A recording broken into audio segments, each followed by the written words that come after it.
Hey, vení a hablarlo. Conversaciones de actualidad. ¿Qué pasó esta semana? Aquí te lo contamos.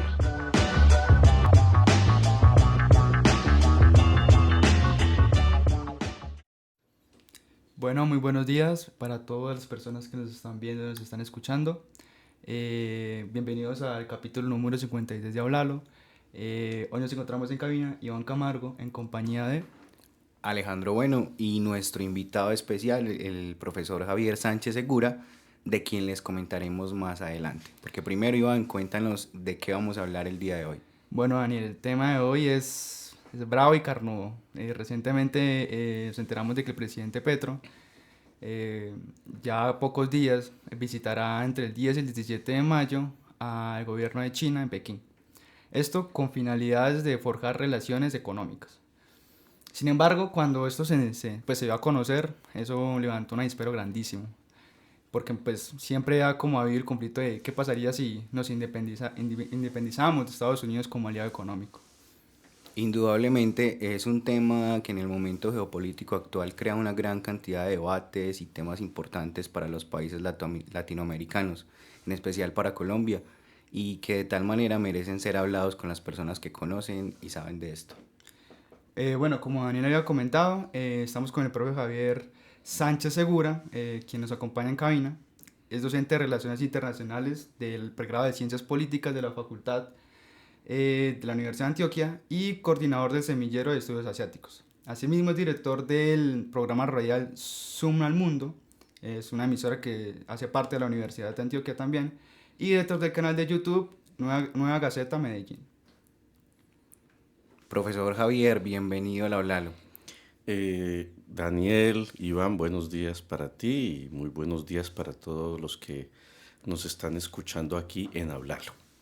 Bueno, antes de hablar como ya en grosso modo, en profundidad de lo que nos compete hoy, vamos a dar un repaso de lo que pasó en la última semana.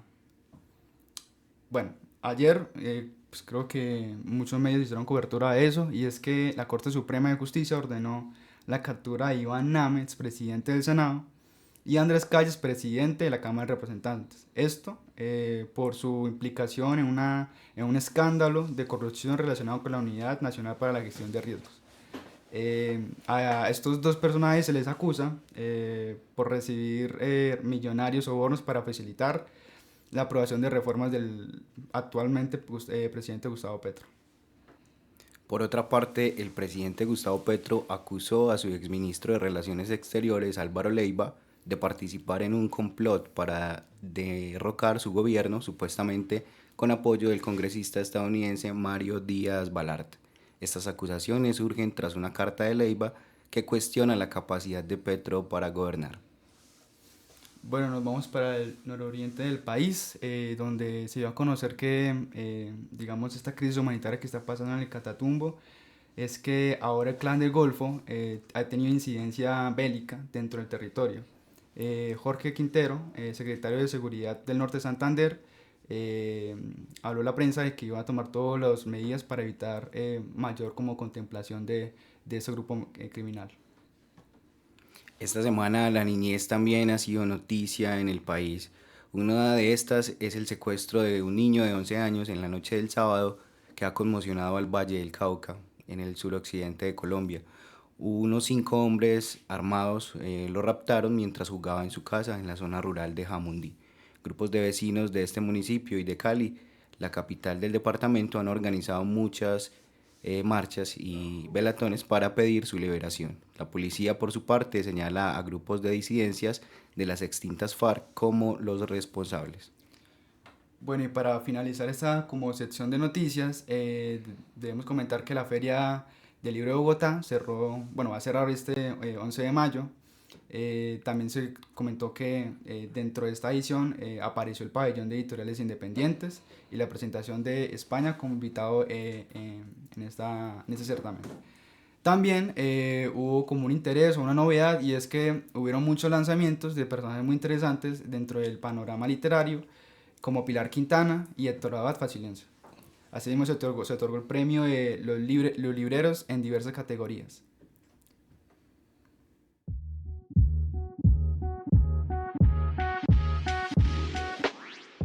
¿Vos qué sabés? Vení a hablarlo.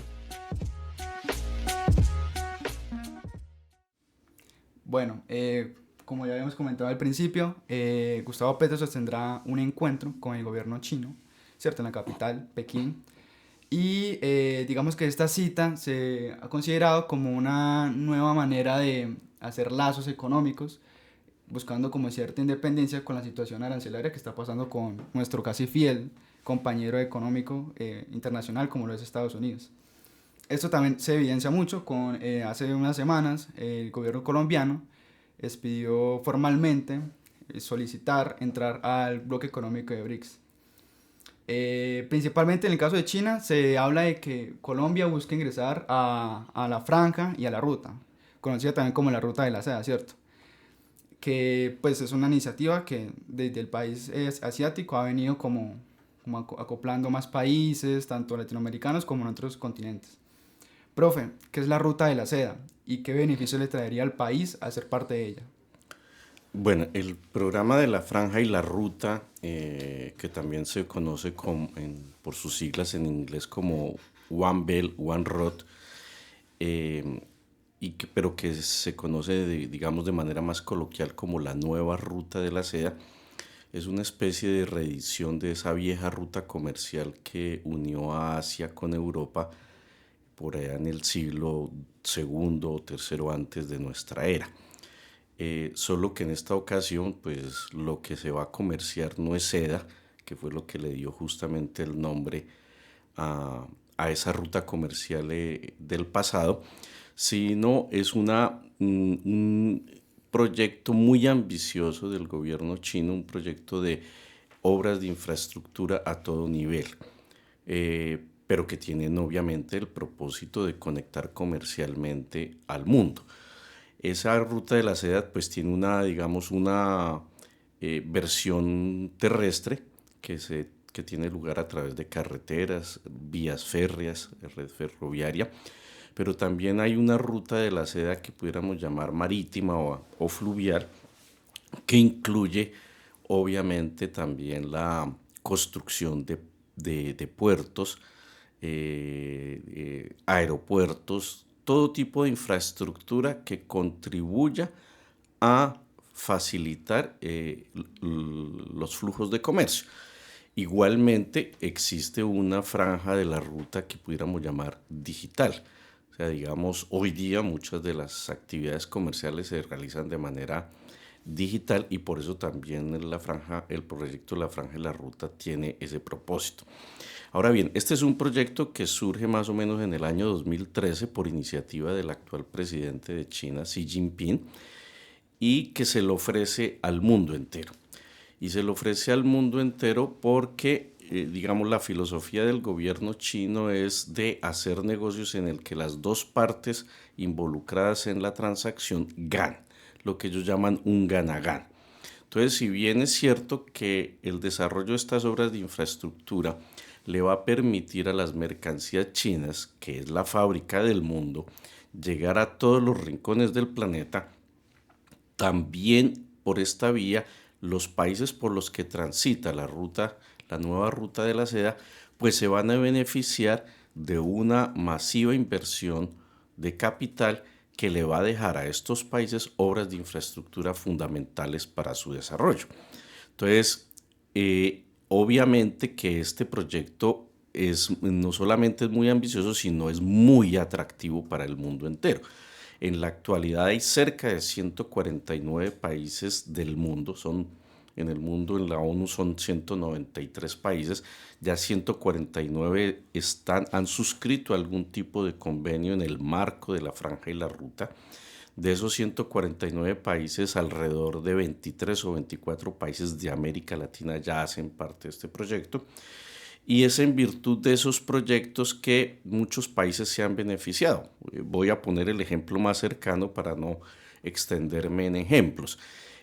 A finales del año pasado se desarrolló una cumbre muy importante que se llama del foro de la APEC, de la Asociación de Países del Pacífico, del Asia-Pacífico, y la sede de ese evento de la APEC en el año pasado fue en Perú, en Lima, y contó con la presencia física de Xi Jinping, quien aprovechó su estancia en Perú para inaugurar el puerto de Chancay. El puerto de Chancay es un megapuerto que le va a competir al tradicional puerto de Lima, que es el puerto del Chacao, pero que es un puerto del que se van a poder beneficiar otras naciones latinoamericanas. Entonces, ese es un pequeño ejemplo. Entonces, digamos, para sintetizar, es un masivo proyecto de obras de infraestructura financiados por organismos, por entidades financiadoras distintas a las tradicionales. Ya no será ni el Banco Mundial ni el Fondo Monetario Internacional, sino será financiado muchas de estas obras a través del nuevo Banco de Desarrollo, que es el nombre que tiene el Banco de los BRICS, o del Banco Asiático de Inversiones e Infraestructura. Y son, si bien son instituciones financieras que no hacen caridad, digamos, las características y las características de estos empréstitos que se hacen para asumir estas obras son mucho más benévolas que las características y las condiciones que establecen la banca comercial o la banca multilateral tradicionalmente bajo control de los Estados Unidos. Entonces, todo eso ha hecho que la Franja y la Ruta se convierta en un verdadero polo de atracción. Muchos países del continente africano, del continente asiático, se han podido beneficiar de este proyecto, que de no ser por este proyecto, muchas de estas obras de infraestructura no se estarían realizando y el continente africano seguiría sumido en ese círculo interminable de pobreza del que todavía no ha salido, pero que digamos el proyecto de la Franja y la Ruta puede ser un vehículo para lograr superar esa situación de subdesarrollo que se tiene. Profesor, en este caso puntualmente para Colombia, ¿qué tan viable es esa entrada a esta ruta de la seda? Es decir, solo es decisión de Colombia. Usted dice que prácticamente está abierto a todo el mundo, pero solo es decisión de Colombia y de China, o más allá de las tensiones entre Estados Unidos, ¿qué necesita Colombia para entrar a esta ruta de la seda? No, se necesitan las dos partes. Se necesita que haya, digamos, una voluntad, un deseo del país de vincularse al proyecto de la Franja y la Ruta, que lo manifieste, lo exprese y como resultado de esa, digamos, primera voluntad, de esa primera manifestación de voluntad, que se suscriba un documento que normalmente se llaman cartas de intención, que es mediante las cuales se manifiesta la intención de querer vincularme a ese proyecto y ya después se va materializando con convenios concretos. Entonces, digamos, ese justamente va a ser uno de los propósitos de la visita del presidente Petro a China, suscribir la carta de intención de Colombia, en la que Colombia expresa su deseo de participar del proyecto de la Franja y de la Ruta. Déjeme agregarle algo más, profe.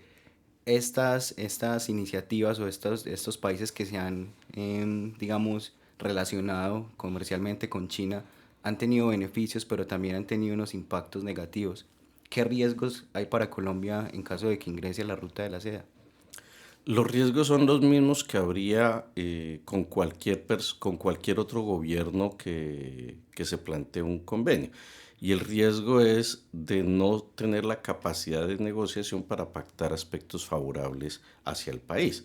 Entonces, muchos de estos convenios que se suscriben no terminan siendo lesivos para los países, no porque sea, digamos, intrínsecamente previsible que va a generar perjuicios para un país, sino obedece a una posición negociadora blandengue de los gobiernos frente a su contraparte, que es lo que normalmente ha hecho el mundo entero ante el poder ómnimo de los Estados Unidos. Entonces, el ejemplo más cercano que tenemos de una mala negociación son los tratados de libre comercio que han suscrito los distintos gobiernos de América Latina con Estados Unidos, que plantean fundamentalmente beneficios para los excedentes agrícolas norteamericanos, para las importaciones provenientes de los Estados Unidos y que significaron en el caso de Colombia la ruina de la agricultura, la ruina de la industria textil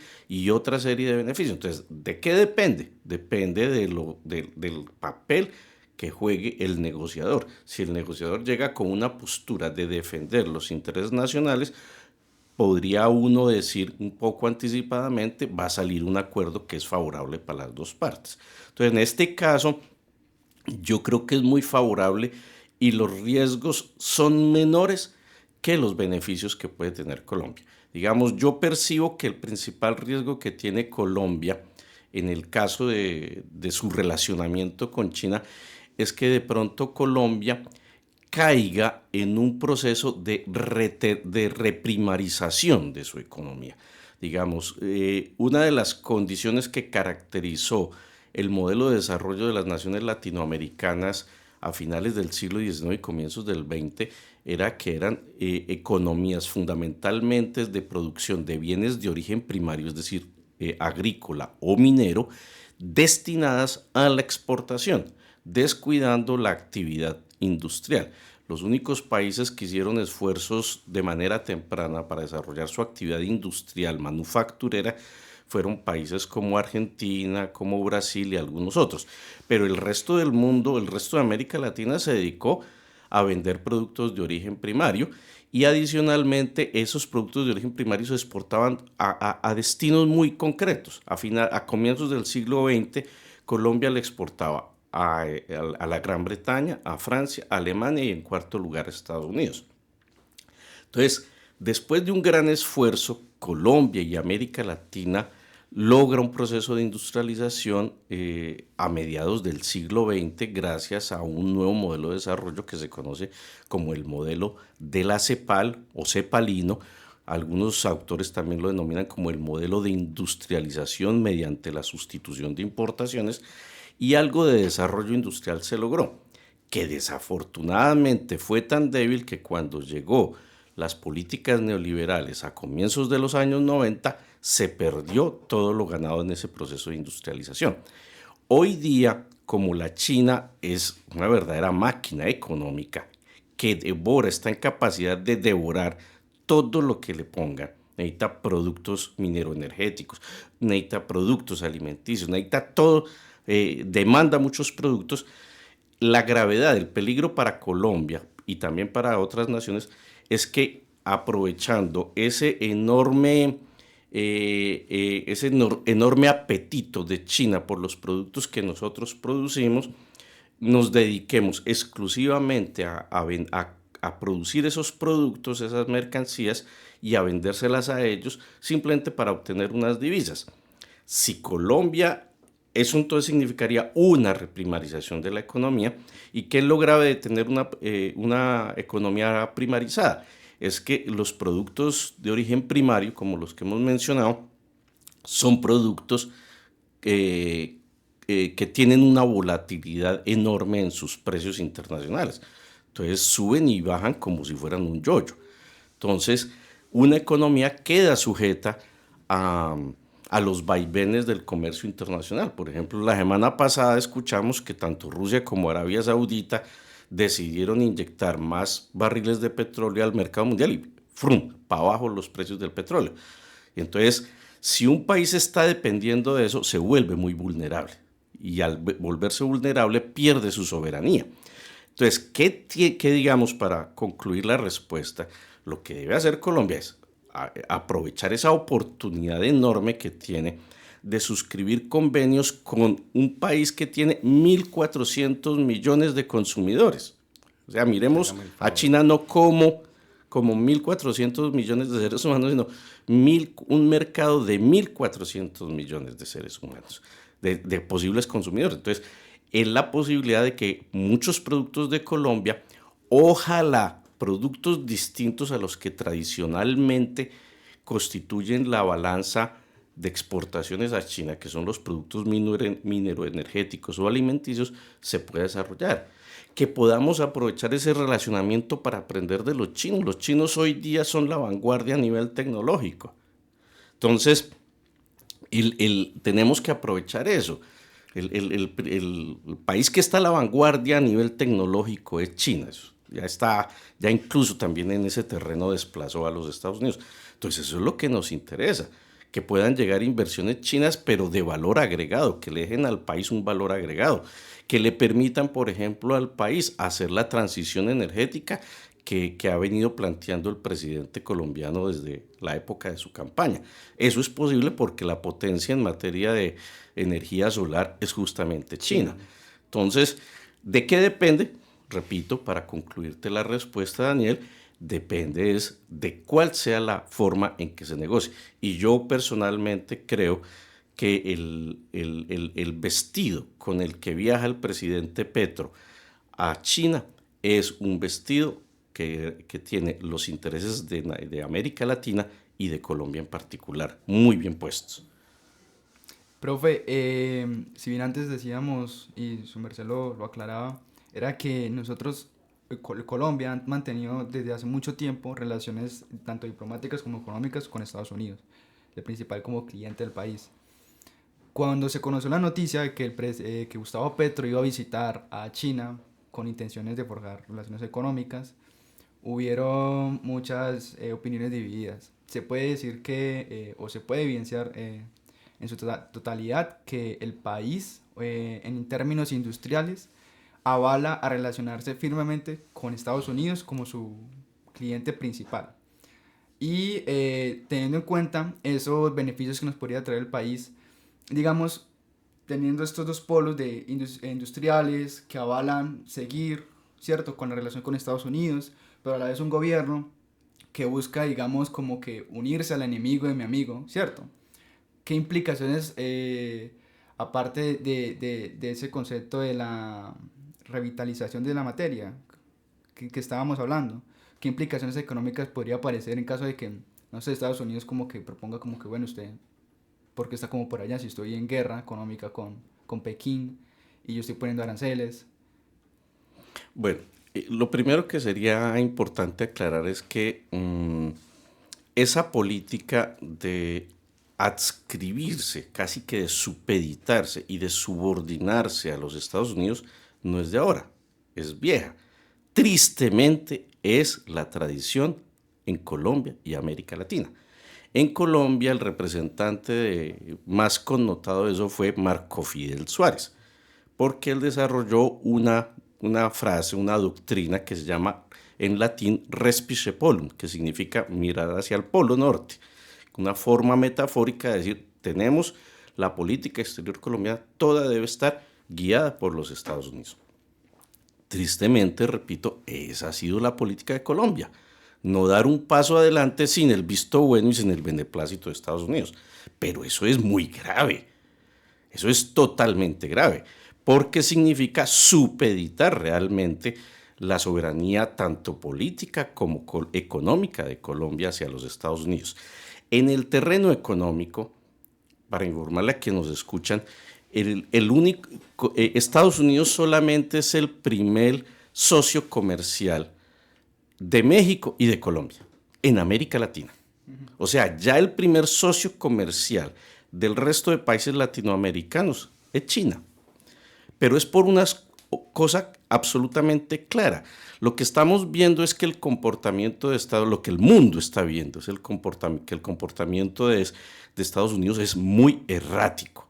Entonces, la forma en que procede Estados Unidos es, para replicar la frase del expresidente Teodoro Roosevelt, es el gran garrote. Al que no esté conmigo, yo le doy garrote.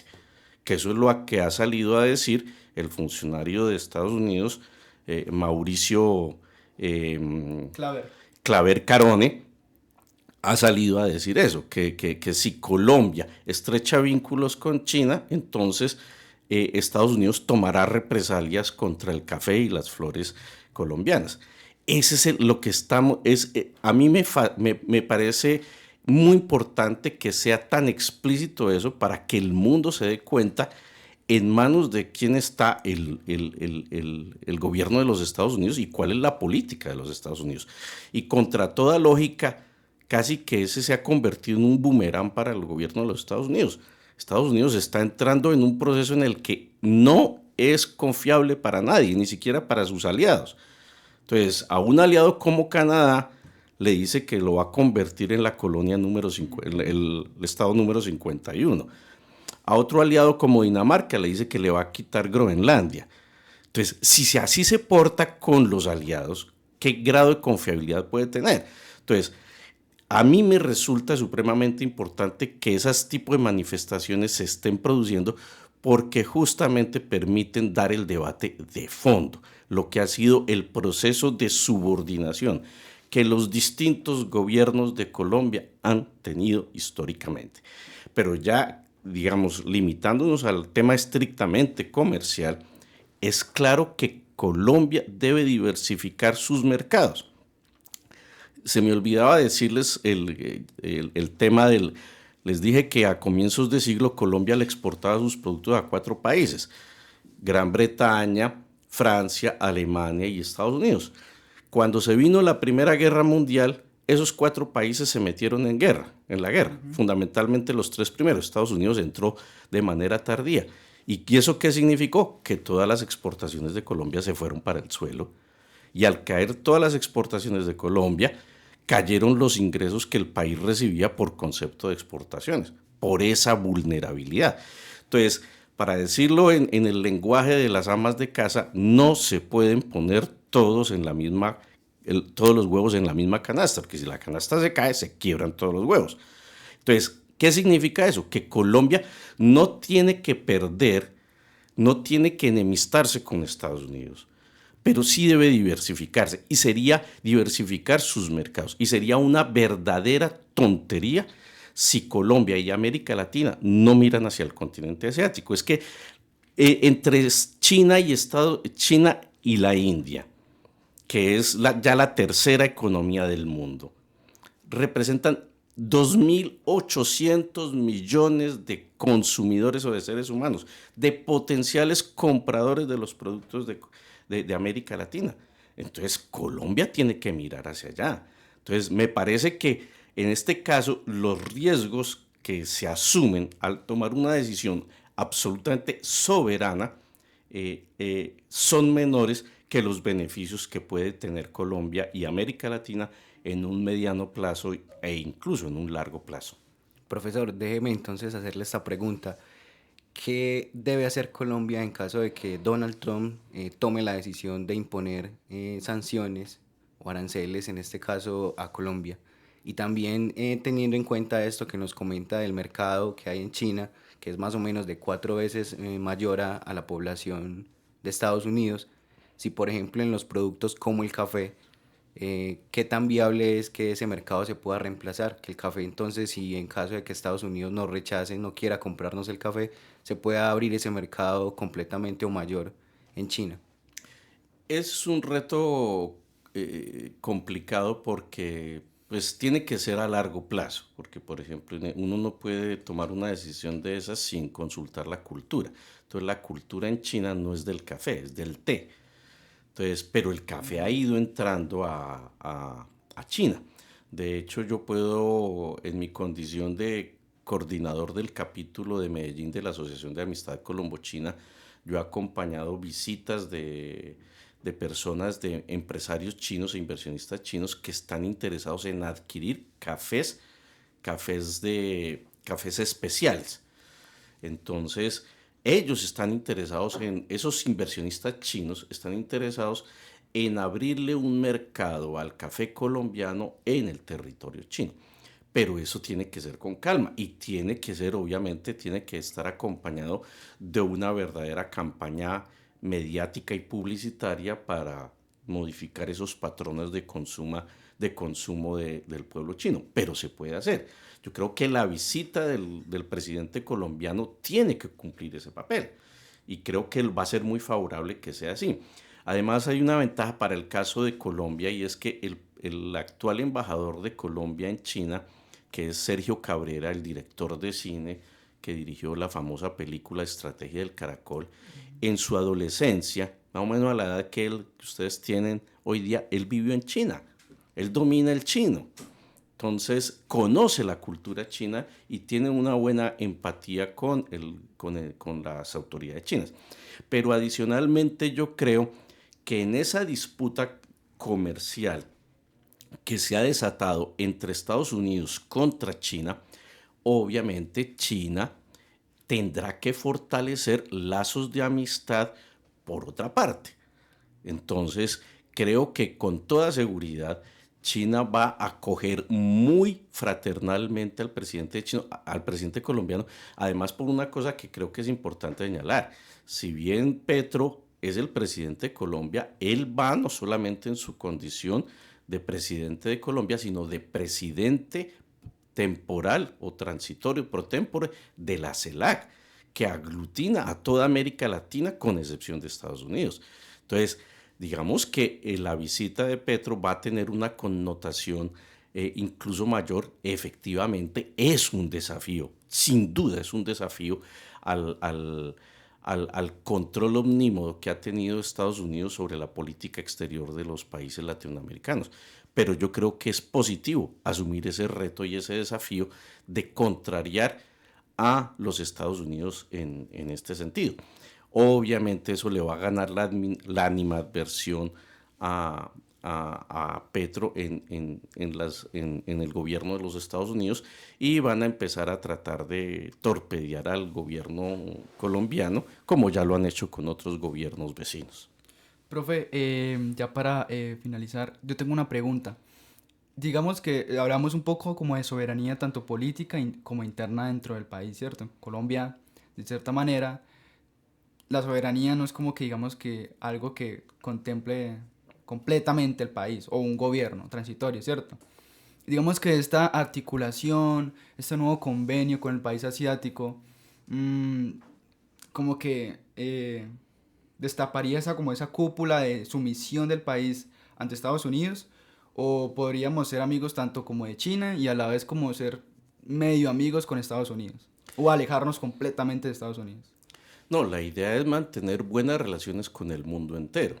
Ese debiera ser el principio general que guíe la política exterior de todos los gobiernos. O sea, no tienes tú que identificarte por completo con todos los vecinos que viven en tu cuadra para saludarlos, para tener una relación cordial con tus vecinos de la cuadra. Obviamente tiene una relación más estrecha con unos que con otros. Entonces, eso es posible. Y por lo menos desde el gobierno colombiano no hay la intencionalidad de pelear con el gobierno de los Estados Unidos. Yo creo que el gobierno colombiano entiende perfectamente que ese relacionamiento con los Estados Unidos es fundamental, es clave, no lo desconoce. Pero creo que sí es necesario el paso, digamos, de pequeña autonomía o independencia que bajo el gobierno de Petro se está pretendiendo a nivel de la política internacional. Y eso me parece adecuado y correcto, que el país sea capaz de tener una política exterior autónoma, no supeditada a una potencia extranjera. Ha venido circulando en estos días, precisamente a raíz de la controversia por la visita de Petro, que en el pasado, digamos que era casi que una práctica no pública, pero una práctica que se realizaba, y es que cuando un presidente latinoamericano deseaba viajar al exterior, casi que consultaba con el gobierno de los Estados Unidos si podía viajar o no. Entonces ya ese es el colmo de la subordinación y de la sumisión. Entonces, creo que es positivo eso. Obviamente van a llover rayos y centellas sobre el gobierno colombiano. Ahora, me resulta ilógico y hasta risible que uno de los gremios que salga a criticar la visita de Petro a China sea Analdex, que es el gremio que representa a los exportadores, que van a ser los mayores beneficiarios en caso de que se estrechen los vínculos económicos y comerciales con China y con el continente asiático.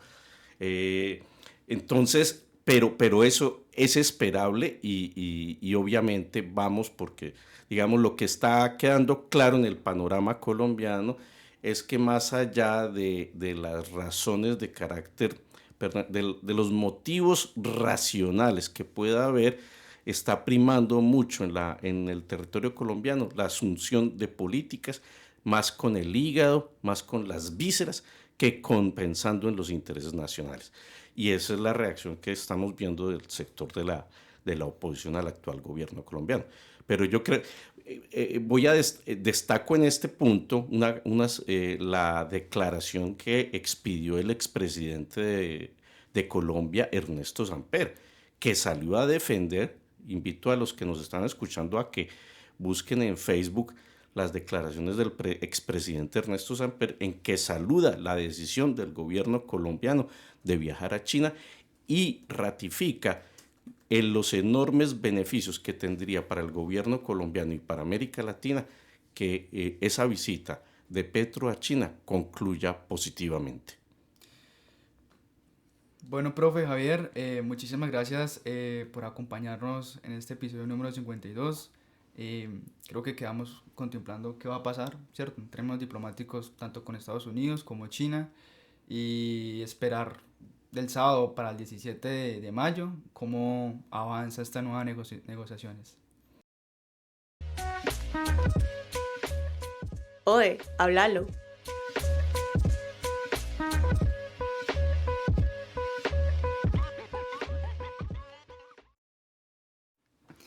Hoy estuvimos en cabina Con Iván Camargo y Alejandro Bueno.